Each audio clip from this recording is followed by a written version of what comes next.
So our format this morning is we have questions that have been put in a question box, and I'll be reading the questions off, and we'll let our very distinguished panel of experts tell us their thoughts on it. And just in case you're not familiar with all of the folks we have here, starting on the right of the stage and going to the left, we have Dr. Sheldon Deal.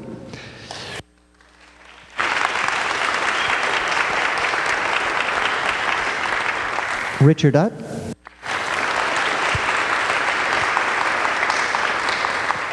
Dr. John Thie.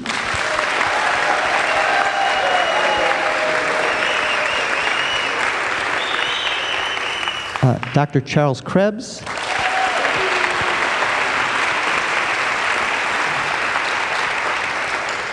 Dr. George Goodhart.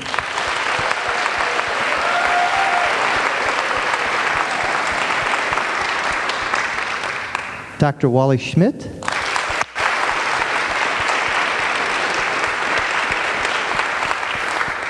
Dr. Bruce Dew.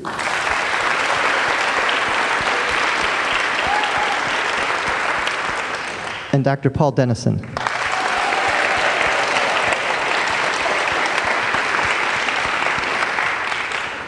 So the first question is, what are the limits of muscle testing? What can it tell us, and what can't it tell us? Go ahead, George.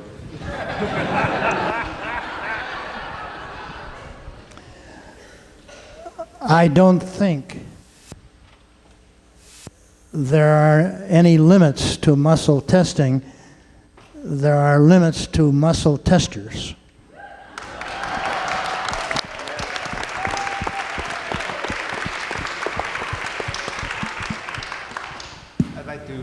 Add to that, and I think that what George said is absolutely true, because the muscle test is just a mechanism of feedback.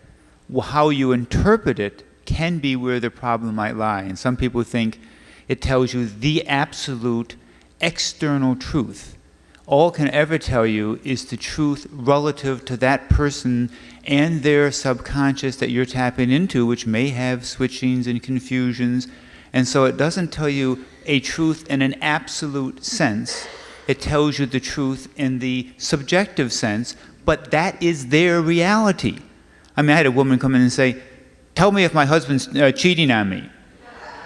I said, "Well, did you ask him? I mean, you know." I said, "This isn't going to tell you that, but what I can tell you is there stress that you have around this issue that your husband might be cheating on you? That we can deal with. But this is not going to tell her whether her husband's cheating or not." Right. Muscle testing is the language of love. It's questions and answers between two people in relationship. It's only as good as the rapport between the testor and the testee, and what we can do for each other. It is the most important tool for transformation that I've ever seen, and when it's used correctly, it is the tool to take us into the next century. And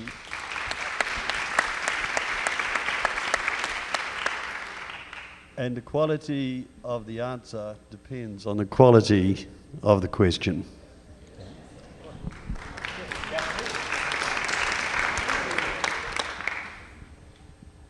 I might say that Wally taught me about muscle testing, in that muscles turn off and on, and it depends on your posture whether the muscle is going to be showing on or off because of how the posture that you're in. And so if the question causes you to change your posture subtly, your muscles will change. And so, as was just said, that it's the quality of the question as well as the interpretation of the question. So oftentimes, to get to a proper question, you have to feedback what the person says from not only the individual muscle test, but what did the rest of the body look like. If a person sets their arm up here and you say some statement about, is the supraspinatus going to indicate something, and you say it in such a manner that it frightens the person, they go, you're going to have a different answer than if you say, test the supraspinatus and they say, cool.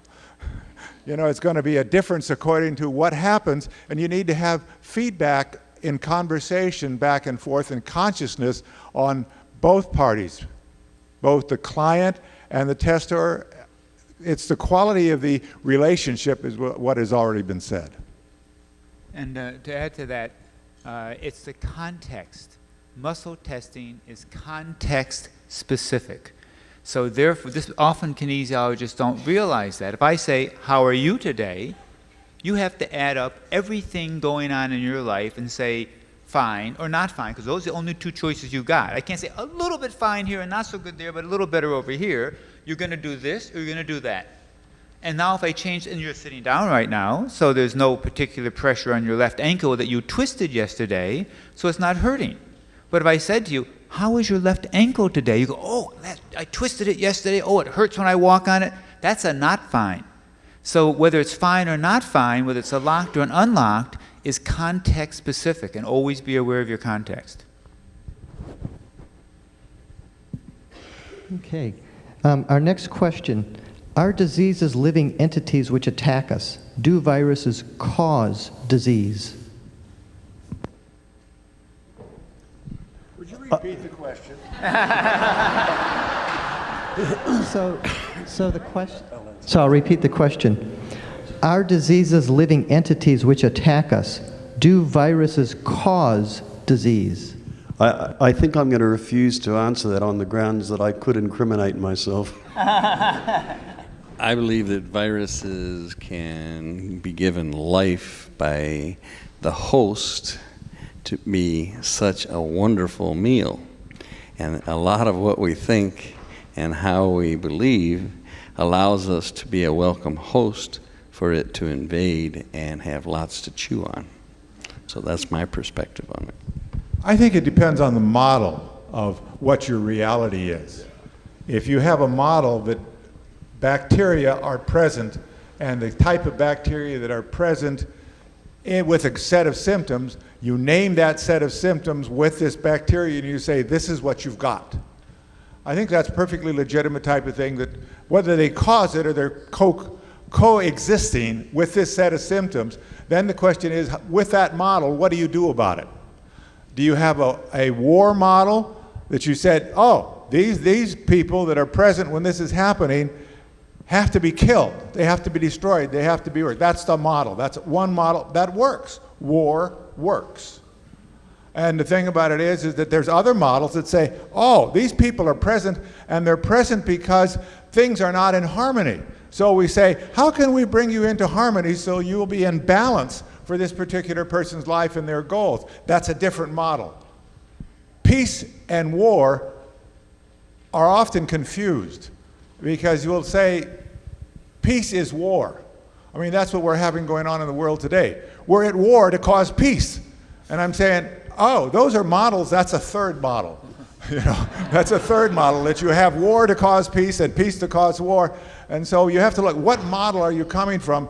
And the question assumed a model that disease is more than just a way of identifying a set of symptoms and a set of bacteria or viruses present at the same time. That's a good model. There's nothing wrong with it. But it is only a model. It is not total reality. Because there's always multifactorial things that go along with it. As Charles said, it's always context.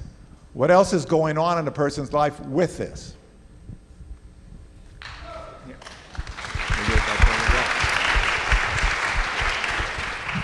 And that really is the key to it, is the context. Because the germ theory is, if you have the bacteria or have the virus, then you have the disease. Because it causes the disease. But you can have the virus or bacteria and have no disease. Why? How can that be? Because they did spinal taps on 100 people, and they analyzed them for all kinds of bacteria and viruses. They found meningococcus bacteria. This person should have meningitis. They didn't have any meningitis. Why? Because it's the presence of, and the germ theory is not totally wrong, because with no germs you don't have a bacterial infection. But it's not the presence of bacteria, it's you and the bacteria, and that lovely dance you do in your life between your balance and your harmony and your disharmony. And when you are in a disharmonious space, then that bacterium or that virus may take advantage of that disharmony to multiply itself. That's what it's here to do. And so then we say, oh, we have a disease caused by the bacteria, but the other half of the dance was the disharmony in us. Sometimes the question tells the answer. For example, B vitamins cause disease? I'm a great admirer of people who explore conceptualizations. Sometimes when a new substance is found, for example, when B12 was found, it has always been in the food supply. Someone just happened to find it, but it's been there. There is a providence that seems to exist in countries in what they survive on. In general, the newer the substance is, the more prevalent it is when people are given the opportunity of eating it and not know it's in there. I don't think that the question gives the answer there. I don't think it causes disease. It maybe allows it, or sometimes prevents health. There's a difference between causing and preventing. I think health is abundant. I think that everything should be running at optimum speed, and it should run until you're 115, and then it should stop. Good idea.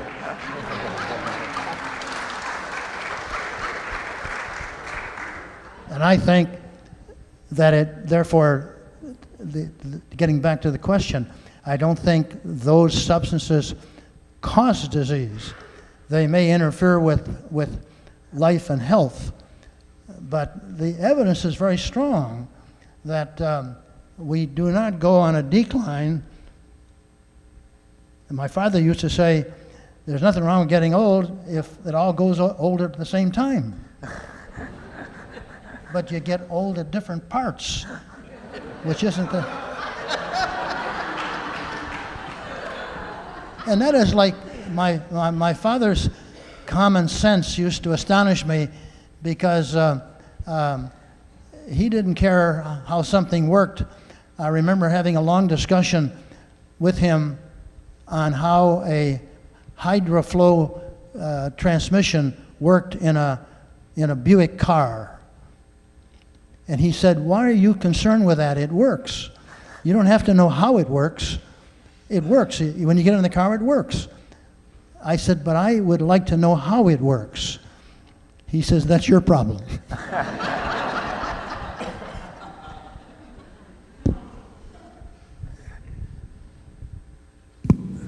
Okay. What do you see as the state of kinesiology 25 years from now or 50 years from now? Repeat the question. Yes. What do you see as the state of kinesiology 25 years from now or 50 years from now? I missed the fourth word. 50. No.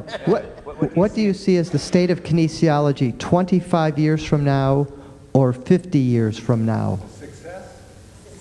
The state. What is the state? And what's it going to be like? Oh, what will kinesiology look like 25 or 50 years from now? Oh. Oh. Even better, what it would look like. That's a better choice. All right, now I got the question. My vision for kinesiology in general is that it will be the dominant paradigm for people, in the sense that it's going to be a health promotion paradigm rather than a disease discovery paradigm. And so I think that's what it'll look like.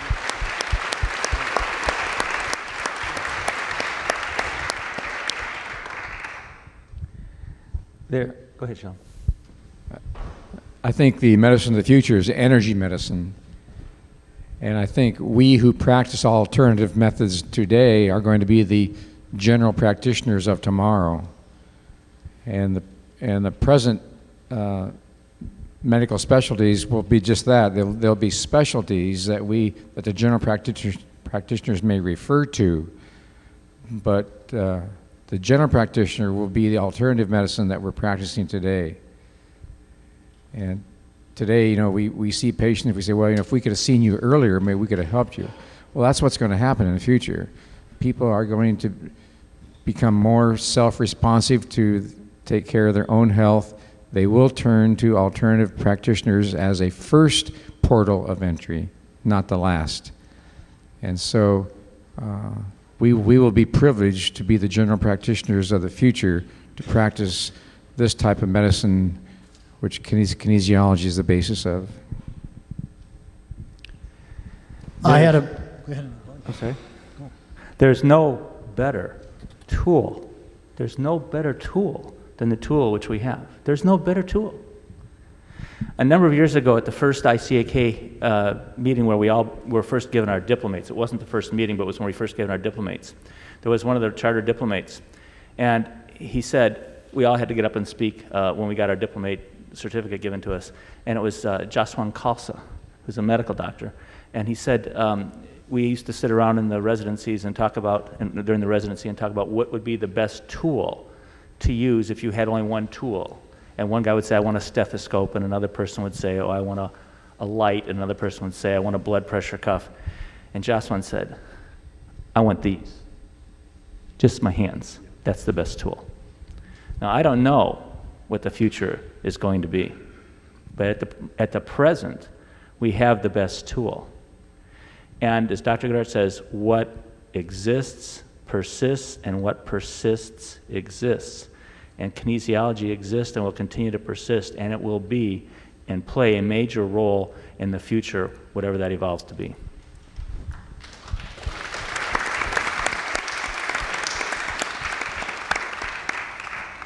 I wanted to jump in right after others had spoken, and then Wally said it so well, it'll almost be redundant.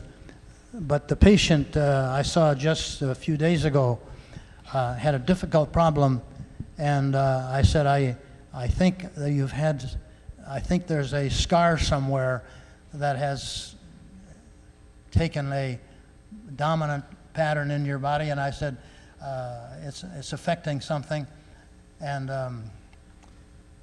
he said, well, how do you keep in touch with all this different stuff? And I said, well, because I want to.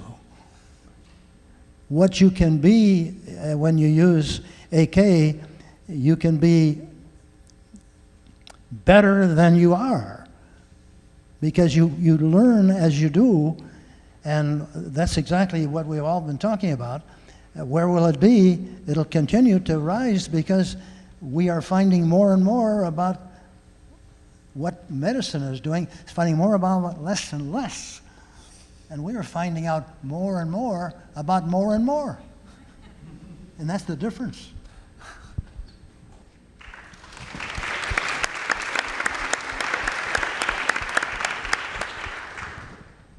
And I think it's clear if you look at the last 20 years, or take 30 years, for example, there is a real paradigm shift that we're right now in the middle of. And that's the paradigm shift from which I've always found the term interesting, orthodox medicine, and to a more complementary medicine, where it becomes a valuable part of a greater whole.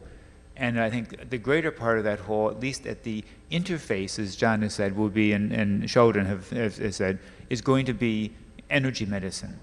And but right now there's a little resistance in that, but that happens in every paradigm. So I think we're fortunate in many ways, because it's an exciting time to live, to be at that shift. But now I think it'll happen faster than it happened in the past.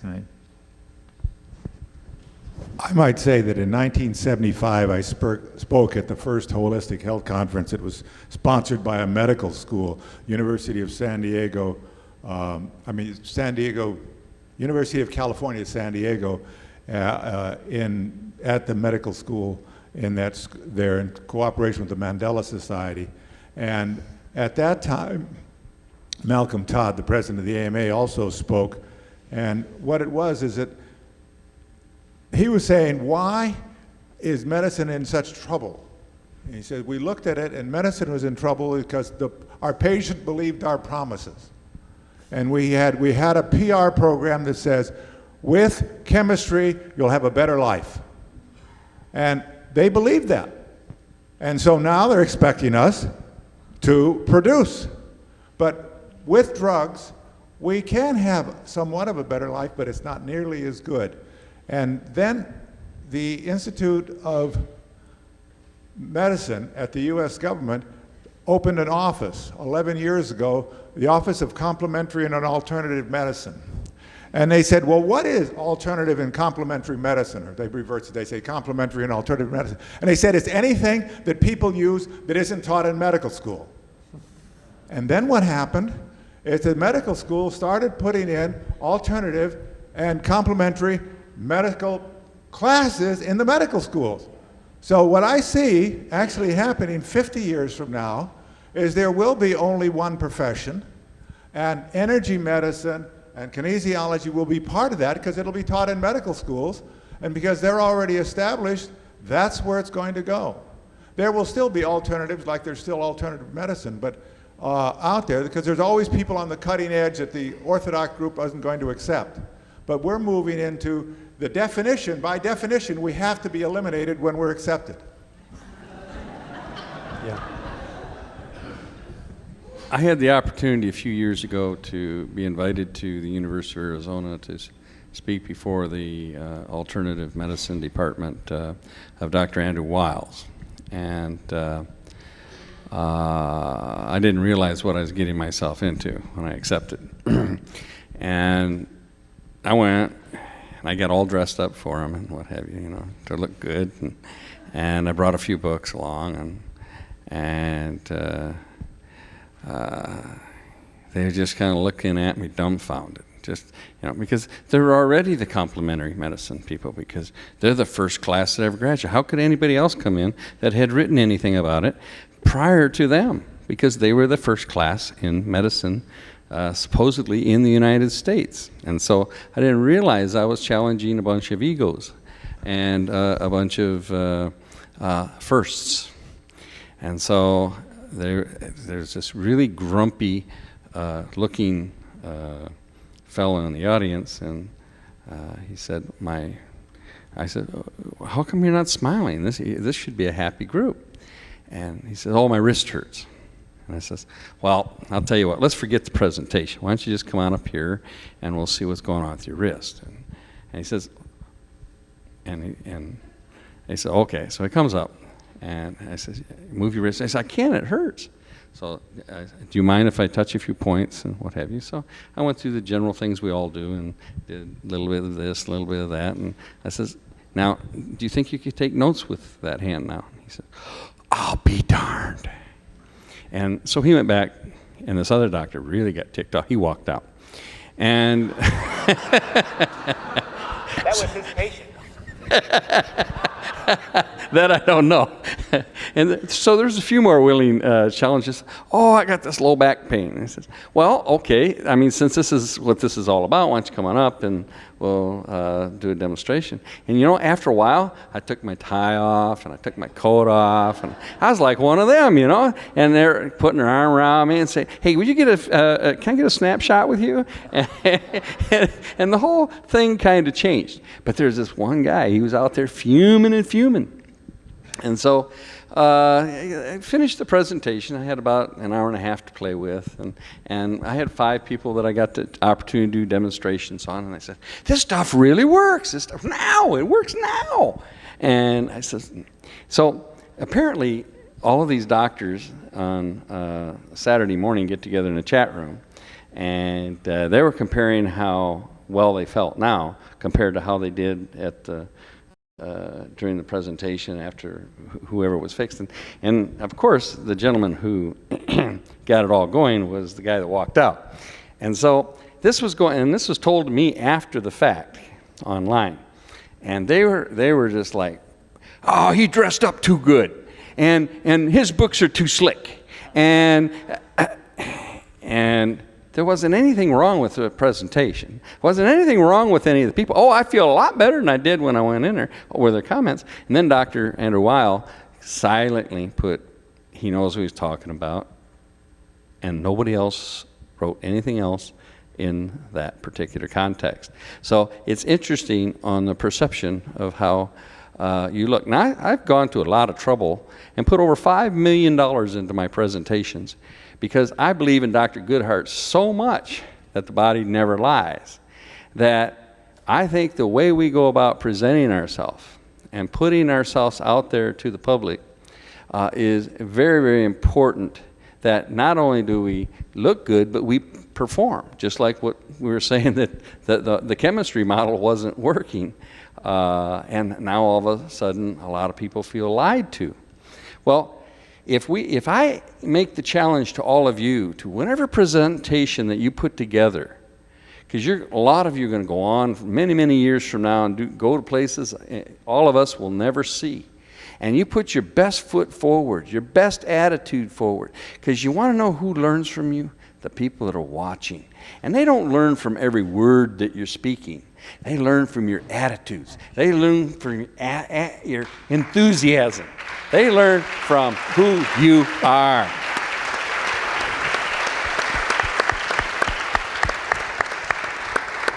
And they come back to you because they want some more of that juice. Not just because you know everything or you think you know everything, but what's in reality, it's always a cosmic joke to George and myself and everybody on this panel. We come up with the answer. When all the time the answer is within that person. So I think as we discover this and we start to actually implement happiness, that's a choice. And choose to be happy, no matter whatever else is going on around us, it's going to turn out just really, really cool. So I have a lot of thanks for Dr. George Goodhart because of the many discoveries he made that really changed my life, that came through Sheldon's hands. And I was telling Sheldon a little earlier, I felt like we were kind of like an old married couple,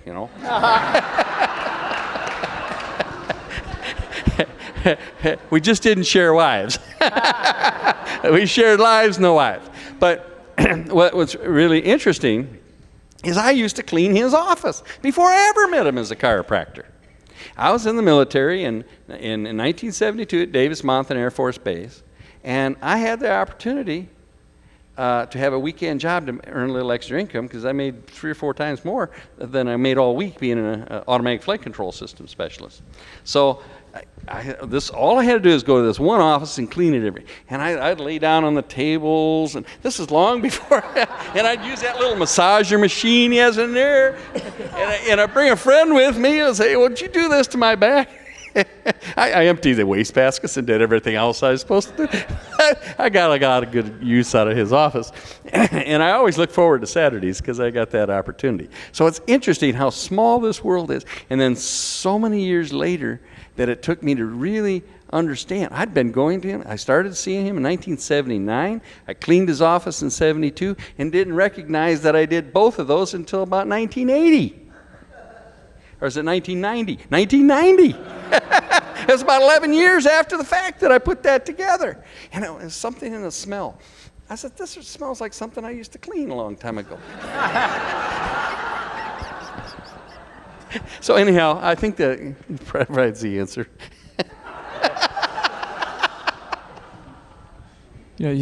He said something that reminded me of a joke. Can you stand a joke? Now that we know the answer, what is the question?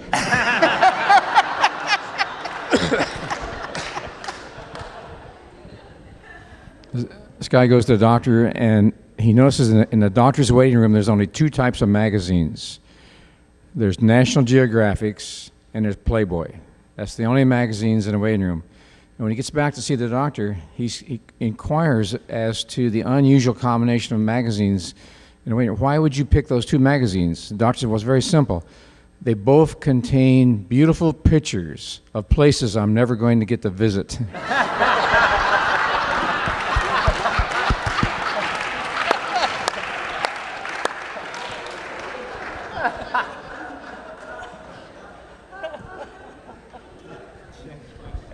So we're ready for this question.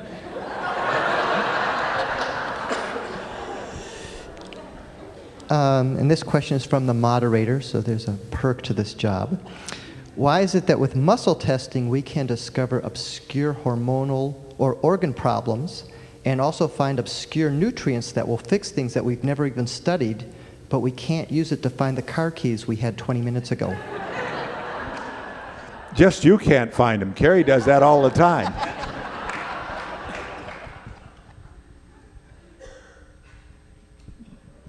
Since I'm in the midst of that situation, I lose my car keys at least 20 times a day or more. You marry young.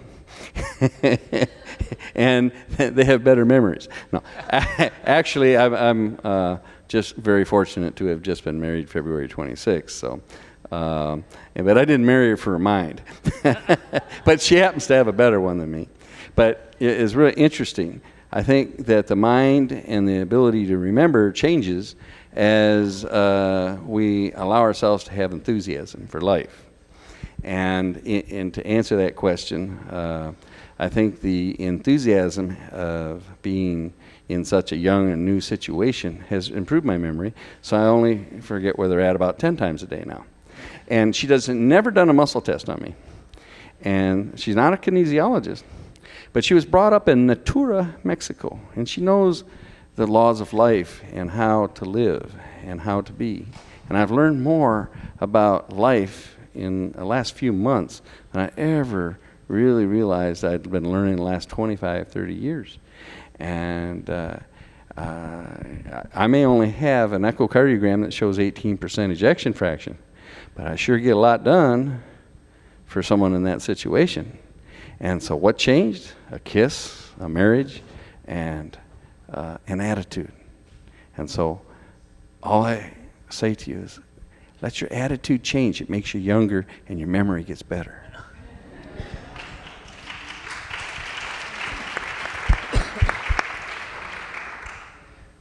But that's always one of the things coming from a more scientific background that was mysterious to me. One thing is how that body knew what I knew, and often when I didn't know I knew it. And sometimes I'd go through my modes, because I tend to use moding system, and it'd come up with something, no, it's not that, it's not this, it's not that. So sometimes I'd ask, is it something I know? Yes. But I can't remember what it is, I mean. So, but somehow, and then eventually, through some process or through some intuition, you'll suddenly just click, and there it is, and you go, how did it know that I knew that when I didn't know I knew that? It's one of the mysteries of kinesiology, but I think it's frequency matching, and it's all just vibrational interaction. But also there is innate wisdom and innate intelligence that you're dealing with. And and that can be all the way connected, all the way up. So, and I think in that space and I think when you balance, you enter a sacred space. And in that space, these mysterious things can happen, and because there is this greater connection, all that is ever known is available to you. And it's not the muscle that's telling it to you, it's that rapport, that relationship that you have established. So that's my answer.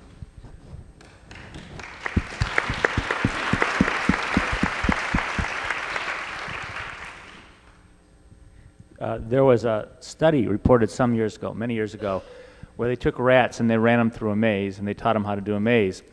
And they took the same rats or different rats, and they put them on a medication, a mood-altering medication, and then they taught them how to run the maze. And what they found out was when they took those rats again when they were not on the medication, that they couldn't run the maze. But if they put them on the medication again, they could run the maze right away. So sometimes the memory is specific to the time that it happened. What else is going on? It's contextual of what happened.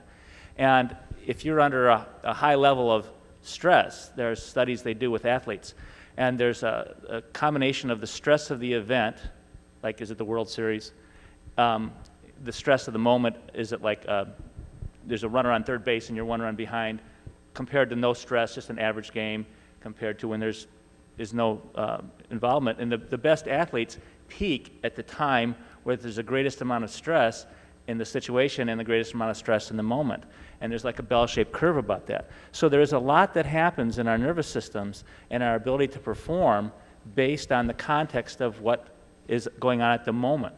And so if you lose your keys when you're thinking about something else and you're trying to find your keys and you're thinking about another thing, it's hard to do. And it's hard to find that with muscle testing because you're in a different context. It's like setting a goal. You have to be in a different state. So the corollary to that means, I guess, don't practice your presentation in the shower.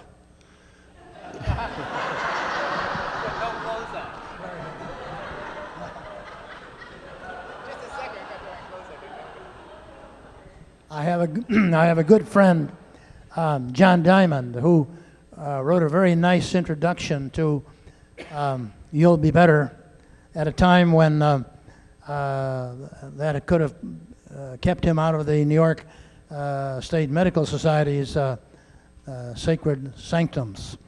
And John says something which is very prophetic, and I use it all the time. What do you feel when you first examine or see the patient? What do you feel from them, other than the fact they have all the material printed and you can read it, or they're telling you something? What do you feel? And it's the feeling of what you feel. I think, in my own practice, which makes a new approach or a different approach or a new way of getting at the cause, because all that stuff is in there, but you got to play in the black keys and the white keys, and you may have to take something to remember something. That's a very good experiment. I was familiar with that one. But I tell people who are in any mode of practice, what do you feel rather than necessarily what you think you feel. Now that's a very shaky kind of a premise, but you'll be sort of instructed, or you might feel it as intuitive, but all of a sudden, how come you can't put your foot on the accelerator and get more intuitive? It happens automatically if you become open to it, and we're not open. There's a way to do it. And what I think, if I'm having difficulty with a patient, I keep feeling a certain something that leads me to another direction, and when I happen to find it, as I was trying to recall today how we found all these things, it was almost always by accident. But by looking at what it was at the time it was, you found something new. Well, we are all seeing the same thing, but we don't recognize it for what it is. Therefore, you have to be like kind of quiet in yourself to feel what is coming from that patient. And I think there's, and I'm not out in Never Never Land, I'm talking about everyday activity. There's a pattern that you can literally tune in on if you are open to it. And there again, that's a big phrase. How do you get open? By not being closed. That's another way of saying the same thing. See? But there's a way. And I think everyone wants to try a system that doesn't work. Bacon recommended the trial and error system, and most people who have discovered things were not followers of Bacon. They were followers of their own intuition. And that's what I think. DAM, Mothers Against Dyslexia? Yeah.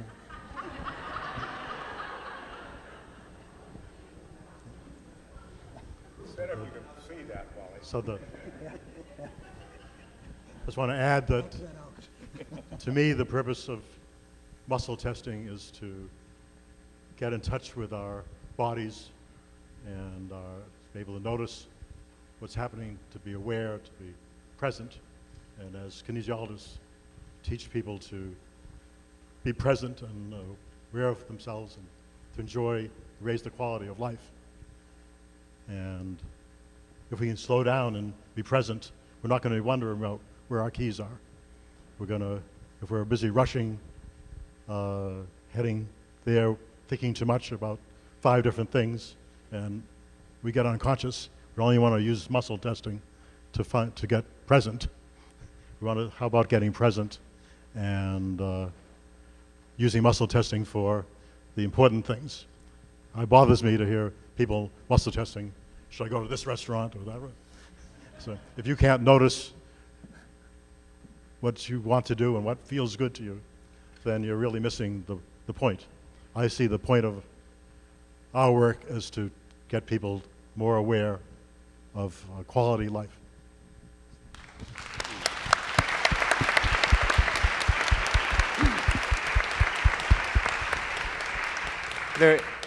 I just have a short story about the keys, though, because I went shopping, went to the health food store, got my things, had to go to the toilet, came back, took my box out to the car, and I'm in a tow-away zone in like 10 minutes.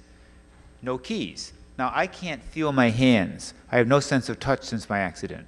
So I can easily be carrying keys, and they drop, and I don't know I dropped them because I can't feel anything. So I said, oh, I put money in the parking meter. Maybe I dropped them. I put it in the parking meter. Nope. I went to the post office. No one found them. Went back to the health food store. They had to be in the health food store. So I'm looking. I went to every place I'd been in the health food store. Couldn't find. So I'm going to use muscle testing. Are the keys here? Yes. So we looked all in. Are the keys in this room? Yes. So we all looked in this room. Myself now and the owner of the health food store, because the truck backing up, right? I mean, and so and then I said, well, I went to the next room. Are they here? Yes, they're here. Then I went to the toilet. They're here. Yes, they're here. And so I said, muscle testing's baloney, you know? And so I got a ride home because I had a special thing so I could get a key made. It was for my car. I had to call the BMW agency to get the key made so I could get my car before it got towed away. And as I sat down, I went, ooh, what was that? And I have no sensation in my whole left buttock and my whole left leg. It has no sense of touch, you know? And so what I'd done is I'd gone to the toilet, dropped the keys in my jocks, and when I pulled my pants up, the keys happened to be right under my left cheek, and so I didn't know, are the keys here? Yes. Are the keys here? Yes. I didn't say, are they in my underpants?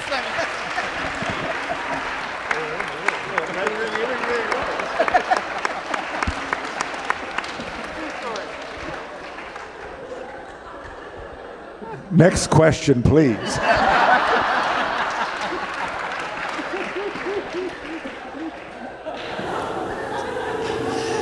How do you as leaders feel would be the best way to maintain unity within the world of kinesiology with the tremendous diversity of directions it now enjoys?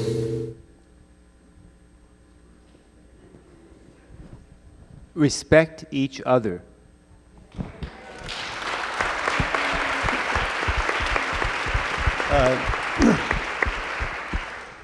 To rejoice in the things we have in common and to honor the differences that each one of us have.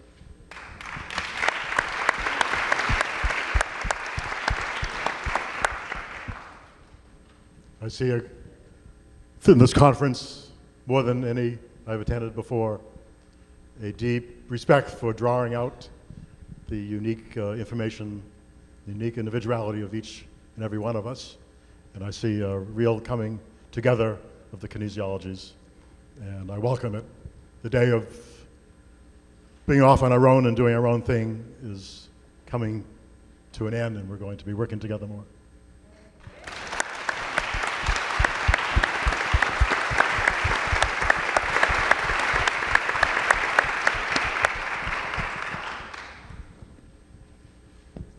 I think that it's going to be with more people taking responsibility such as Arlene and Larry have done for this conference.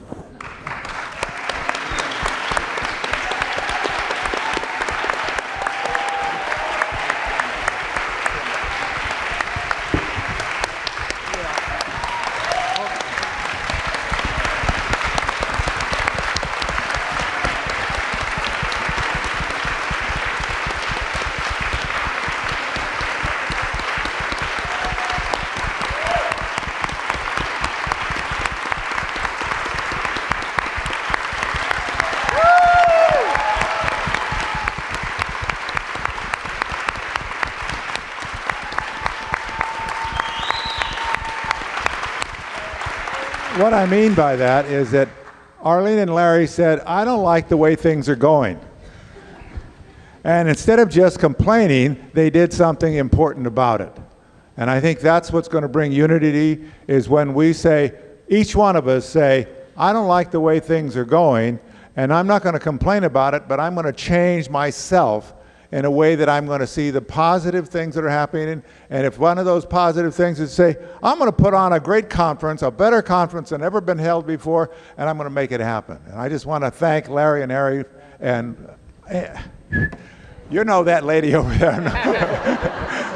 Arlene and Larry, for all the hard work they've done. What a wonderful job they've done putting this thing together. Thank you very much.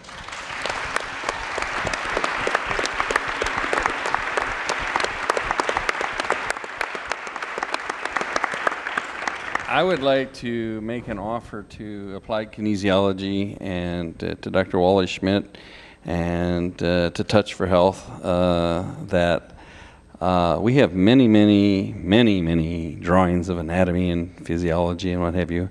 And I'd like to offer to you to be able to use in your books with no fee, just as a gracious offer, because it needs to go on. A lot of effort went into their drawings.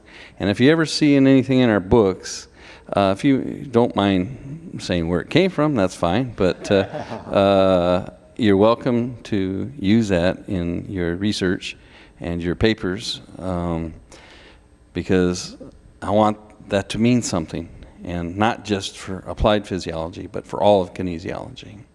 So I offer you that. Thank you.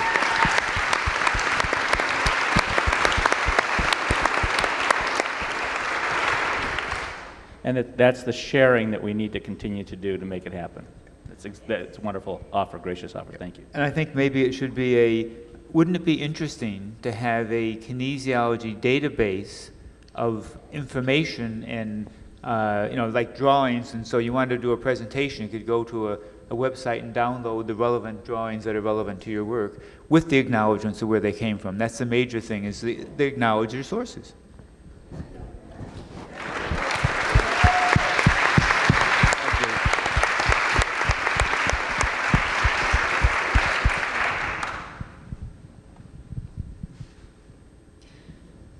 Can you suggest research protocols we can use at work? I have a research protocol that I want to say first of all, and that is keep better records. The research protocol is to be able to, first of all, know what you did that caused a miracle. You know, what actually happened in that case, and better records means not only the mechanical things you did, but what was the person you were working with?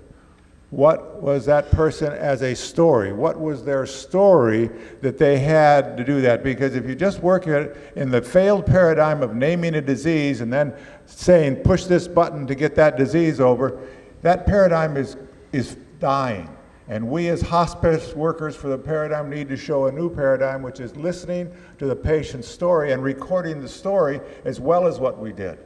So the research paradigm, keep better records. I agree with John, and I think the answer to the question is buy the DVD of Sue Hall's presentation. You've got in Sue Hall someone who is a kinesiologist who sees all the weird things that you see, but in her other life is a research fellow at the University of Southampton in the complementary medical community there. And she's doing a research project on low back pain.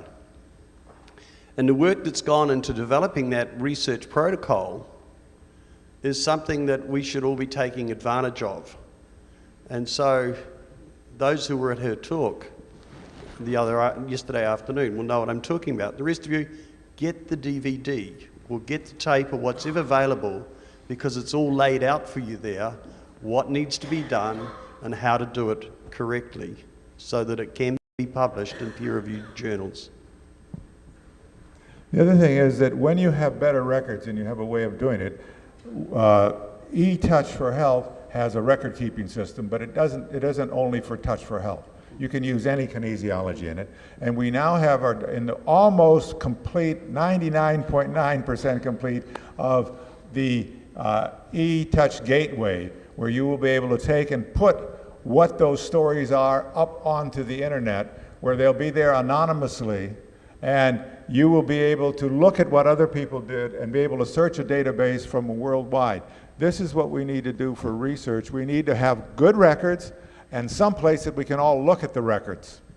Yeah, that's the answer. And that's what we're trying to do with the internet gateway from the eTouch for Health. And you can all support that by putting in $5 a month to pay for the research, because we've got to do it ourselves and we have to have people do that.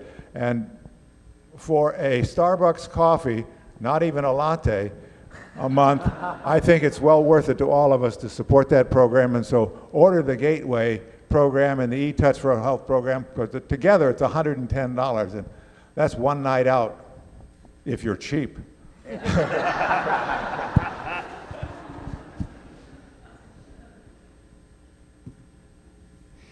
What is a simple way to describe energy work, and how can we combat the quote-unquote witch factor, that we're doing witchcraft or something like that? Don't start by going do do do do do do.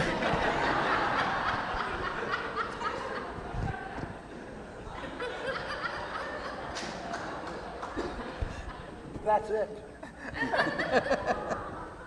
I think that you need to be concerned with hearing the people that are saying, I'm concerned about this being from some evil force. And those people have a sincere fear. And when you're dealing with the people that have fears, you have to deal with it like any other fear, of letting it come out and really understanding what it is, and letting them say that what they think you are is a witch. And what does that mean to them? And understand them and not look at it as that we're at war. We are not at war with people that are concerned about the health and safety of others. And people that are saying something, this might be witchcraft, you shouldn't do it, it's opposed in the Bible. And I'm saying, well, I haven't seen it there. I'm a little familiar with the Bible, but where is it there? And so I think the idea of counteracting that and energy is to say, energy is another way of describing to that group of people, of saying that's chi energy. And if you're, or it's ki energy if you're in Japan, and everybody says gen ki in Japan, which is go with God in Spanish, vaya con Dios, and we're saying we're using that same energy for that belief system that says there's a power greater than ourselves. But I can understand your concern, but tell me more about your concern and how you want to be protected from it, because I believe there is an evil force in the world. And if it's nothing other than some people wanting to take, hey, I like those glasses. You know, it's just when we want something that somebody else has. But we have to be really willing to listen to people and let them have a difference of opinion. And have an honest difference of opinion with people that say, that's witchcraft. And I say, okay, I'm doing it. I don't believe it is, but if you believe it is, that's not going to hurt my feelings, because I believe you have an honest and sincere belief in what you're trying to do is protect other people from harm. And I want to support you in your idea of protecting other people from harm. I'm not doing any harm in any way that I know of. So I think you have to be really sincere and love the people into kinesiology rather than hold their nose and pour it down like castor oil. And I think the other thing is to explain stuff in terms of anatomy and physiology that they can understand. Now, as you know from Thursday night, I don't believe the cell is a bag of tricks. There's much more to it, and in the matrix. But that stuff's not in the textbooks yet. So it's better to explain stuff in terms of the anatomy and physiology that they've learned in biology class at school, and do demonstrations that help them to understand that. And it's like going back and remembering what it was like when you first saw a demonstration of a muscle test. And I remember that very clearly. And I remember what was going off in my head, and I remember what was going off in my heart, and how this couldn't be, but it was. And so we've all been in that place. And so as John says, be gentle with the people. You know, you can love them into an understanding of where we're coming from. I think there's one study that was done on prayer that was the most unusual study. There's been over 2,000 studies on prayer, and more than 90% of them show that it improves people's health. And so we know that that's there. But still, it's not recommended on a regular basis for people for normal conditions that they'll recover otherwise. We don't say, well, in addition to taking this or doing that, we don't say, we want you to pray for it. But the most unusual study on prayer that I found was one that was done in England, and they took and divided up a group of people that were sick 10 years ago. And what they did was they divided them into two groups. One group was prayed for now for the conditions they had 10 years ago. And then they took and followed them up and did an outcome study on how it was. And the people that were prayed for now for 10 years ago all got better statistically than the people that didn't. And that just says, oh, there's two kinds of time. There's chronological time, and then there's God's time, or universal time. And if universal time is for what is happening 100 years ago or 100 years in the future, it's all right now. And there's past, present, and future. So we're looking at studies that are being done, and that study was done, and you'd think that would have been headlines, that you can pray for somebody in the past and have them better in the present. And it's really very interesting, but when you look at that, it's all coming down to what the statement is, love is the answer. And to almost every question we had asked here today, love is the answer, which is, I won't do you any harm. Consciously, I will never do you any harm, but I will be aware of what I do so that I won't. I will be both aware of what I'm doing and aware of you. And I think that's the answer to how are we going to have unity. I think that's how we're going to be better hospice workers for the change of the paradigm to help the overall public. And I think that's how we're going to have more unity in kinesiology, is by being that kind of a group of people that says, I will be aware of your needs and I will not do things that will harm you. I may not love you as a sister or a brother, but I will at least be aware and not do you any harm.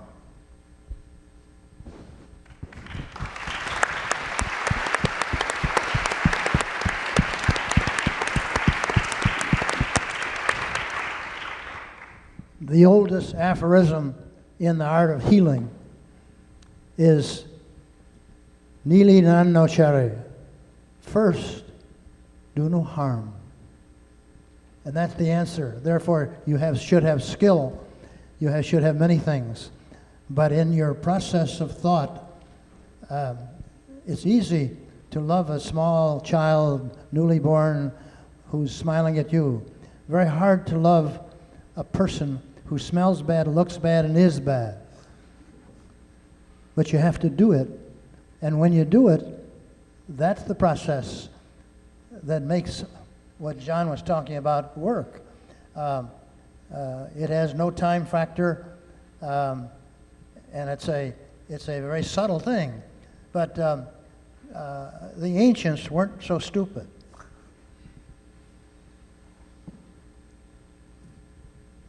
Okay, we're almost out of time, so I just want to invite the members of the panel, if you have any closing comments or things that you'd like to address to each other or to the audience. Well, I think one of the lessons I got from Dr. Goodhart's talk this morning was, when in doubt, do and trust in yourself. Right.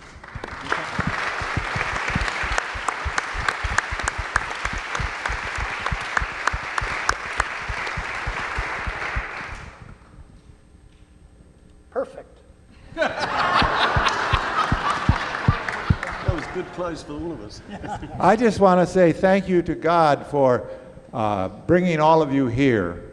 And thank you to all of you for coming here to allow this conference to be such a wonderful experience for me, and to have all of these leaders in kinesiology worldwide to be here. And I'm just very, very grateful. Thank you.